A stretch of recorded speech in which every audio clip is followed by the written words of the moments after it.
آپ نے یہ بھی سن لیا ہوگا کہ اب وزیر اعظم کا وزیر قانون کہتا ہے کہ F-62 جو ہے نا، جو صداقت، امانت اور دیانت پر گواہی ہے، آئین کی آرٹیکل، اس کو نکالنے کے لیے کمیٹی بنا رہے ہیں۔ یہ جو میاں نواز شریف اور ان کی پارٹی ہے نا، اگر ریکارڈ اٹھا کے دیکھیں تو 100 جوتے اور 100 پیاز کھانا ان کی عادت ہے۔ 18ویں ترمیم جب ختم ہو رہی تھی، بن رہی تھی، تو میاں صاحب کے ترلے ڈالے گئے تھے کہ یہ ضیاء الحق کا پیدا کردہ جو آئین کے اندر گندگی پڑی ہوئی ہے، اسے مل کے ختم کرتے ہیں، اس کو کچھ رہنے نہ دیا جائے۔ اور میاں صاحب نے کہا نا، میاں صاحب کو تو یہ تھا نا کہ حاصل زرداری کو پھنسانا ہے میں نے۔ نیب کا جو ڈرامہ ہے وہ اسے ایکٹیو تو میاں نواز شریف نے کیا تھا نا۔ اگر 90s کے ایرا کو دیکھیں، اور پھر مشرف نے اسے عروج دیا، پھر نواز شریف واپس آئے تو پھر اسے استعمال کرنے کی کوشش کی گئی۔ سیف الرحمان جو آج ان کے سمدھی بھی ہیں مریم کے، وہ سارے قصے آپ لوگوں کو پتہ ہے، مگر یہ مانے نہیں تھے کیونکہ یہ ضیاء الحق کی باقیات ہیں۔ تو اور سب سے زیادہ اب انہوں نے بھگتا، ابھی اسے ختم کرنا چاہتے ہیں۔ اس میں جو ترامیم کی ہے، جو جائز ترامیم کی ہے، مگر خان نے بازار میں لا کے کھڑا کر دیا ہے، کوئی ماننے کو تیار نہیں ہے۔ دیکھیں، خان تو کمپین چلانے کا اور میڈیا کا اتنا بڑا ٹرولر ہے کہ وہ جو دکھاتا ہے لوگ وہ دیکھتے ہیں۔ اس کے آڈیو زیرو ہو گئے، اب ویڈیو آنے والے ہیں۔ تو آج وہ جلسے میں فرما رہے تھے کہ اب یہ میرے خلاف گندی ویڈیو لائیں گے۔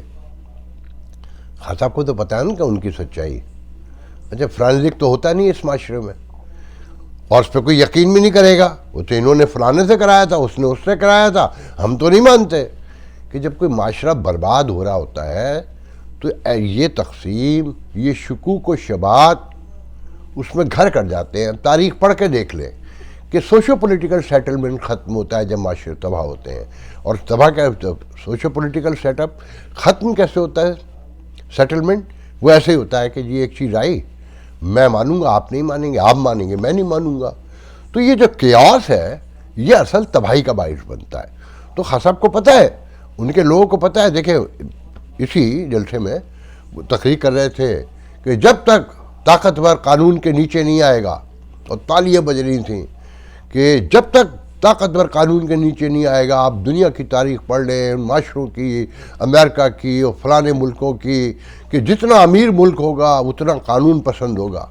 عین اسی وقت جب خان صاحب جملے ادا کر رہے تھے، عین اسی وقت الیکشن کمیشن کا ایک ممبر کہہ رہا تھا کہ اس نے بلایا تھا اسد عمر سے لے کر ان کے 5 افراد کو، مراد سعید، سب کو، وہ نہیں آئے، اور وکیل ایک اپلیکیشن جمع کرا رہا تھا کہ جی وہ باہر گئے ہیں، ادھر ہے۔ تو الیکشن کمیشن کا ممبر کہہ رہا تھا ایک کہ آپ بڑے لوگ جو بڑی کرسیوں پہ رہے ہوں، وہ چھوٹی عدالتوں کی کوئی اوقات ہی نہیں سمجھتے، اور یہ ہتھ کنڈے ہیں آپ کے، اور آپ اسی طرح عدالتوں کی توہین کرتے ہیں، ذلیل کرتے ہیں۔ روز ہوتا ہے، نہ خان صاحب خود جانا چاہتے ہیں، نہ ان کے ساتھی جاتے ہیں، اور نہ وہ ان عدالتوں کو مانتے ہیں، کیونکہ وہ تو جہاد کر رہے ہیں نا، وہ تو جہاد کر رہے ہیں۔ نہ وہ اس قانون کو مانتے ہیں، نہ اس آئین کو مانتے ہیں، نہ ان عدالتوں کو مانتے ہیں۔ بھئی جب آپ نہیں مانتے ہیں تو یہ بھی اعلان کر دیں کہ ہم اس آئین کو نہیں مانتے، ہم اس عدالت کو نہیں مانتے، ہم اس قانون کو نہیں مانتے۔ سب کو پتہ ہے اس عدالت کو میں بھی نہیں مانتا، میرے جاننے والے بھی نہیں مانتے، مگر آپ میں جرت نہیں ہے کہ آپ یہ کہہ سکیں کہ آپ اس آئین عدالت کو نہیں مانتے۔ آپ تو کسی سچ کو نہیں مانتے۔ عارف الفی نے آپ کی پشت پر جو کل چھرا گھوپا، اور جو آپ کے بیانیوں کو بوٹی بوٹی قیمہ کیا، جیسے سانبا پسوڑی نے متحدہ کو ختم کیا، اسی طرح کل عارف الوی نے آپ کے غبارے سے ہوا نکال دی ہے۔ مگر آپ کا ٹرولر عارف الوی جیسوں کو منہ نہیں لگاتا، وہ آپ ہی کے ساتھ ہے۔ آپ کا جو فین کلب ہے، وہ جو لڑکیاں آج ناچ رہی تھیں، میں دیکھ رہا تھا، ان بیچاریوں پر رحم آ رہا تھا۔ انہیں کوئی مطلب نہیں ہے، بس وہ خوش تھیں کہ انٹرٹینمنٹ کے لیے آئی ہوئی ہیں۔ کہ عارف الوی کہتا ہے کہ میں کنوینس نہیں ہوں سائفر سے، مگر تحقیقات ہونی چاہیے۔ کیوں ہونی چاہیے؟ بہت اچھا ریزن ہے کہ جی ایران میں جو کچھ ہوا، بھٹو صاحب اور فلانا، اور اس میں غلط بھی میمو گیٹ کا تو شاید عارف الوی کو خود بھی نہیں پتا کہ اس میں ہے کیا. اس میں صرف حسین حقانی کا ایک جرم تھا، ٹوٹل ایک جرم، کہ یہ لکھوا لیا تھا میمو گیٹ جو کیری بائیڈن بل جو تھا، جو کیری بل کہلایا، اس میں لکھا لیا تھا کہ یہ امداد جو $2 بلین سال کی ملے گی، اس میں ایک شرط یہ بھی ہے کہ آرمی سول معاملات میں انٹروین نہیں کرے گی. یہ جرم تھا، اور یہ جرم لاد دیا گیا حسین حقانی کے اوپر. کیا برا لکھا تھا اگر لکھا بھی تھا. ہر بینک اپنی دولت دیتے ہوئے آپ سے شرائط طے کرتا ہے. بھیک پہ کھڑی ہوئی اکانومی، آپ کا غرور، آپ کا کیونکہ آپ کے تو یہ رقبے آپ کے ہیں، تو یہ کیسے آپ برداشت کر سکتے ہیں؟ آج نیوٹرلز کہہ رہے ہیں آپ اپنے آپ کو، جس کا تماشا لگا دیا، مفہوم بدل دیا خان نے. آج آپ کو نیا نام دیا اس نے، ہینڈلر. 2 دن پہلے اب ہینڈلر کہہ رہا ہے، اور کہہ رہا ہے سن لو ہینڈلر، تم کچھ بھی کر لو، تم روک نہیں پاؤ گے. وہ کہتے ہیں، کچھ دوستوں نے بتایا کہ آج کل منیر نیازی کا شعر پڑھتے ہیں باجوہ صاحب کہ زندگی میری تھی بسر اس نے کیا، کہ جسے معتبر میں نے کیا اس نے بدنام. مجھے شعر یاد نہیں آ رہا، منیر نیازی کا شعر ہے مشہور، پڑھ لیجئے گا کہ زندگی میری تھی بسر اس نے کیا، کہ آخر میں گندہ کر کے رکھ دیا خان صاحب نے. تو سب اپنے اپنے انجام سے دوچار ہے، ایک ایک کر کے، مگر کوئی لرن کرنے کو تیار نہیں ہے. نہ اسٹیبلشمنٹ کہیں پیچھے ہٹی، نہ سیاستدانوں نے جھوٹ بولنا چھوڑا. سب ایک سے بڑھ کر ایک. خبر اور بھی ہے کہ سوات میں اسکولوں پہ حملے شروع ہو گئے ہیں. ایک اسکول پر حملہ کیا طالبان نے، کچھ 7-8 طالبات و طلبہ زخمی ہیں. لاکھوں لوگوں کا سوات میں جلوس نکلا ہے KPK کی حکومت کے خلاف، جہاں طالبان آلموسٹ قبضہ کر چکے ہیں، اور خان صاحب اسلام آباد کی طرف بڑھ رہے ہیں.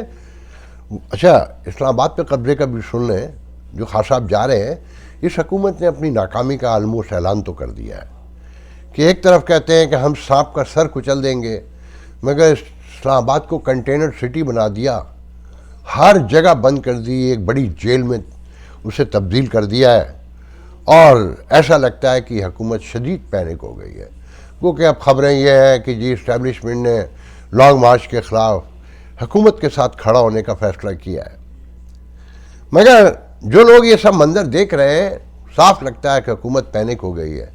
اور پھر جب ملالہ کراچی ایئرپورٹ اترتی ہیں، عین اس وقت پھر سوات پر حملے ہوتے ہیں طالبان کے، اور جلوس نکلتے ہیں. سوات ملالہ دادو تو جائیں گی، سندھ میں تو جائیں گی، مگر سوات نہیں جائیں گی، جو ان کا شہر ہے، کہ وہاں آلموسٹ طالبان کا قبضہ ہو چکا ہے، جو خان صاحب جن کا پولیٹیکل ونگ ہے.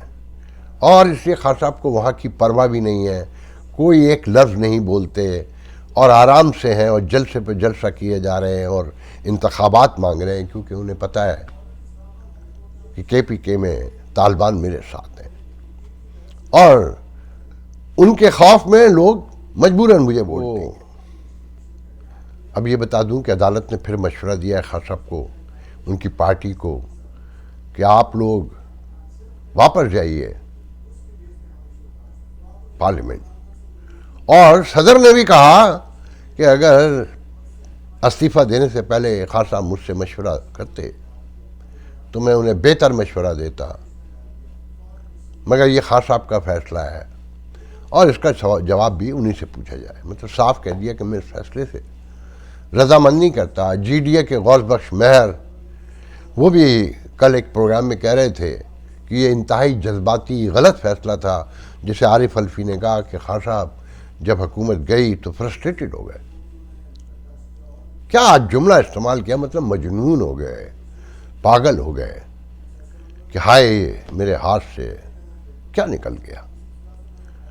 تو خان صاحب کو ان کے اپنے لوگ، اپنے ساتھی، پھر GDA کی فہمیدہ مرزا 2 روز پہلے کہہ چکی تھیں، اور پھر حامد علی خان، وہ صاف کہتے ہیں کہ خان صاحب کا یہ جذباتی فیصلہ تھا پارلیمنٹ سے.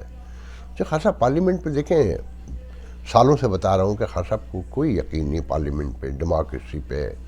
وہ کسی پر سوشو پولیٹیکل نارم پہ بلیو نہیں کرتے. ان کی اپنی نارمس ہیں, اپنی سویلائزیشن ہے, اور ان کے آس پاس چیلی چماٹے جو لگے ہوئے ہیں وہ لالچ میں ہے کہ یہ تو بیوقوف آدمی ہے, اس کی پاپولیٹی ہے, وزیر بنیں گے, سفیر بنیں گے, کچھ بنیں گے, مال بنائیں گے, ریاست مدینہ کا بوجھ اس کے کندھے پر پڑا رہے گا, ہم نے کیا لینا. تو